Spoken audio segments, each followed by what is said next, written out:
Hello guys, अभी हम discuss करेंगे क्लास 10th की एक्सरसाइज 8.1 के बारे में। गाइस, मैं आपको सारे क्वेश्चन करवाऊंगा 8.1 के। आपको 8.1 तभी समझ आएगी अगर आप बेसिक वाली वीडियो को देखेंगे। अदरवाइज़ आपको 8.1 के क्वेश्चंस करने में बहुत प्रॉब्लम्स आएगी। ठीक है, तो चलो डिस्कस करते हैं 8.1 का question number first. Question number first कह रहा है, in triangle A B C right angle at B, A B is equal to 24 centimetre, B C is equal to 7 centimetre. और आपको दो चीज़ें दे रखी हैं फाइंड आउट करने को। पहला पार्ट है sine A cos A and second part है साइन सी कॉज सी। ठीक है, चलो डिस्कस करते हैं। बोला गया है कि एक राइट एंगल ट्राइंगल बनाओ ए बी सी। मैंने right angle triangle A B C एक बना ली, ए बी सी। ठीक है, जिसमें बोला गया है कि ए बी जो है वो 24 सेंटीमीटर है, ए बी जो वो 24 सेंटीमीटर है, और बी सी जो है वो आपकी 7 सेंटीमीटर है। अच्छा, मैंने आपको क्या बोला था कि अगर दो साइडें दी गई हों और तीसरी साइड फाइंड आउट करनी हो, तीसरी साइड कौन सी फाइंड आउट करनी है, यहाँ पे हाइपोटेन्यूज करनी है मैंने यहाँ पे फाइंड आउट। तो तीसरी साइड फाइंड आउट करनी है तो हम यूज़ करते हैं पाइथागोरस थ्योरम का। तो by using PGT, Pythagoras theorem. ठीक है, अब हमें कौन सी साइड निकालनी है? दो साइडें दे रखी हैं, परपेंडिकुलर वाली साइड दे रखी है और बेस वाली साइड दे रखी है। तो हमें क्या निकालना है? हाइपोटेन्यूज निकालना है। तो हाइपोटेन्यूज का मैंने आपको डायरेक्ट फॉर्मूला बताया था। क्या बताया था? परपेंडिकुलर का स्क्वायर प्लस बेस का स्क्वायर पूरे का अंडर रूट।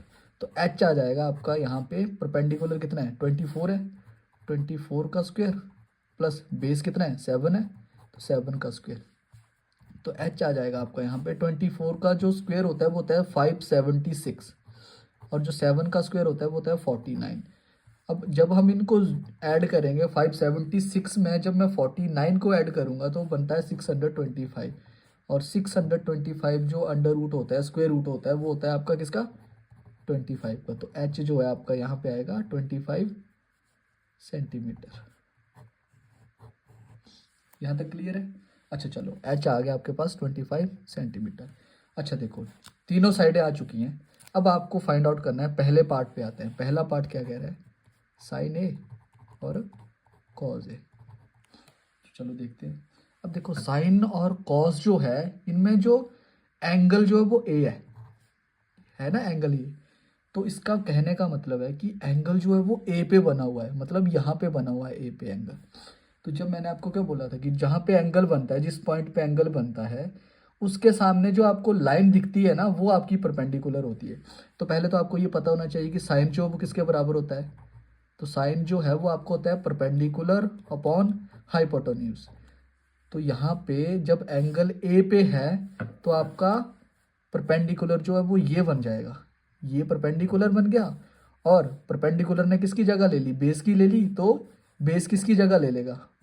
परपेंडिकुलर की जगह ले लेगा। तो बेस ये बन गया, और हाइपोटेन्यूज तो वैसे का वैसे ही रहता है। ठीक है, तो आपका साइन जो आएगा यहाँ से P अपॉन एच। तो P जो है एंगल ए पे है, तो यहाँ पे 7 हो गया, और एच जो है वो आपका 25।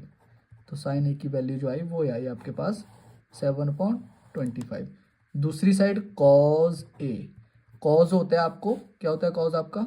B/H। बेस क्या है यहाँ पे? फिर से एंगल ए पे है, तो बेस जो वो आपका क्या है? 24 है। 24/H जो वो वैसे का वैसे रहेगा, 24/25। ठीक है, अच्छा अब दूसरे पार्ट में बोला गया आपको साइन सी और कॉस सी। साइन सी और कॉस सी बोला गया।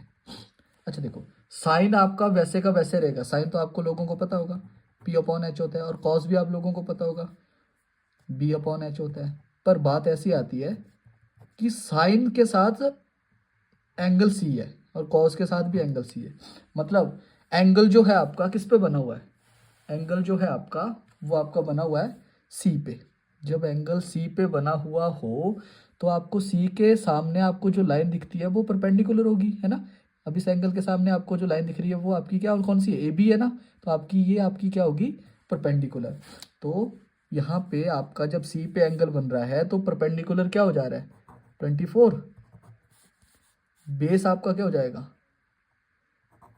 7, और हाइपोटेन्यूज जो वो वैसे का वैसे ही रहता है, ठीक है। 25 ये कब हो जा रहा है, ये जब एंगल किस पे हो रहा है, सी पॉइंट पे हो रहा है, ठीक है। जब एंगल सी पॉइंट पे हो रहा है, परपेंडिकुलर बेस और हाइपोटेन्यूज जो वो आपका ये आ रहे हैं, ठीक है।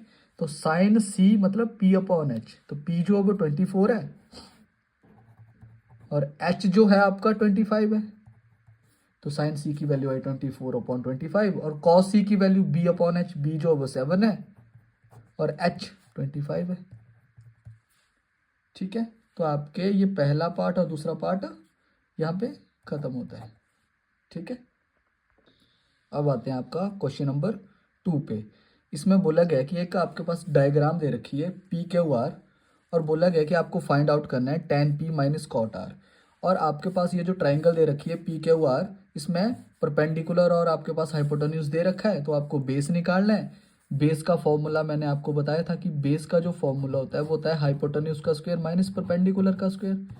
तो बेस आ जाएगा आपके पास, हाइपोटेन्यूज कितना है 13 है, 13 का स्क्वायर माइनस बेस जो है सॉरी परपेंडिकुलर जो वो आपका क्या है 12 है, तो 12 का स्क्वायर, तो बेस आ जाएगा आपके पास 169 माइनस 12 का स्क्वायर 144। जब इन दोनों को लेस करेंगे तो आपके पास आएगा 25 और 25 जो होता है वो होता है 5 का स्क्वायर रूट। तो बेस आ गया आपके पास 5 सेंटीमीटर, ठीक है।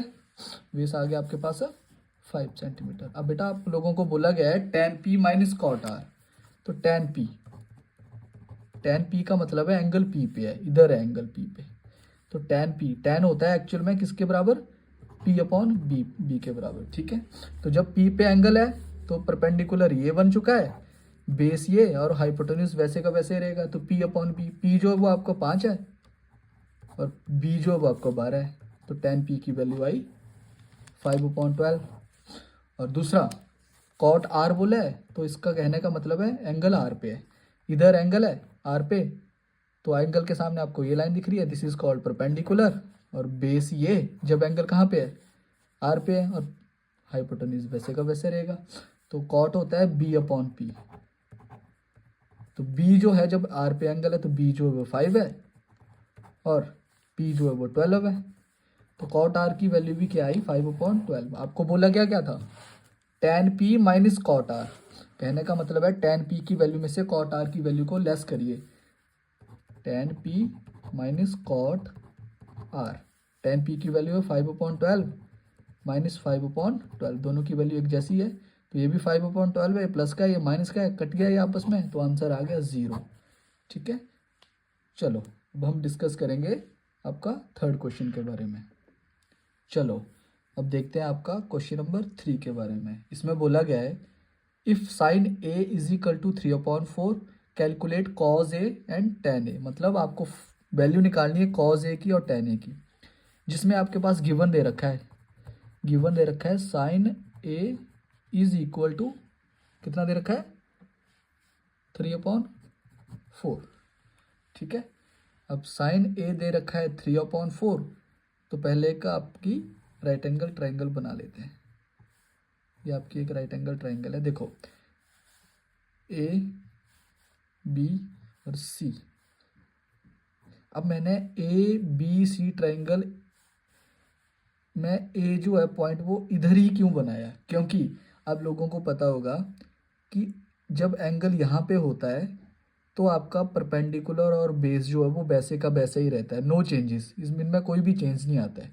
तो मैंने क्या करा, ए वाले पॉइंट को इधर ही लिख दिया ताकि आगे जाके मुझे अगर कॉज ए और tan ए मुझे फाइंड आउट करना हो तो आपका परपेंडिकुलर और बेस जो है वो हमें चेंज ना करने पड़े, ठीक है।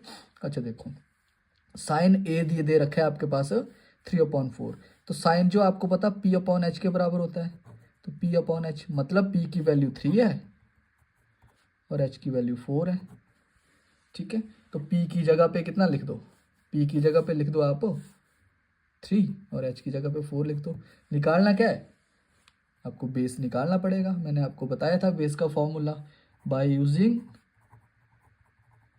पीजीटी थ्योरम, पाइथागोरस थ्योरम, ठीक है, बाय यूजिंग पीजीटी थ्योरम।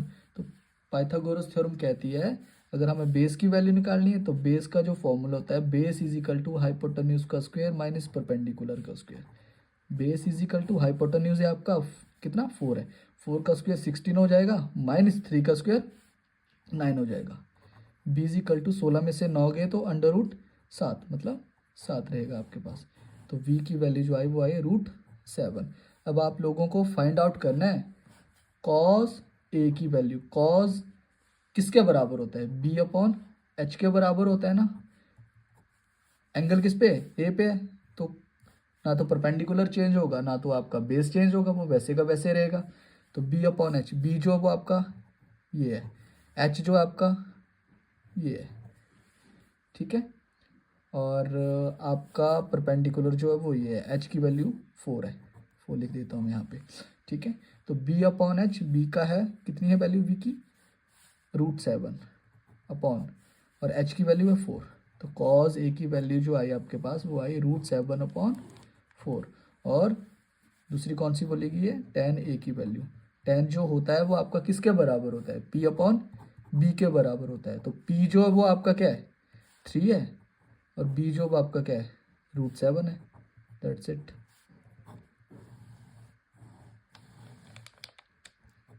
ये आपका क्वेश्चन नंबर 3 भी कंप्लीट होता है। गाइज आप लोगों को अगर वीडियो पसंद आई होगी तो लाइक शेयर एंड कमेंट ज़रूर करिएगा। Have a nice day, thank you so much.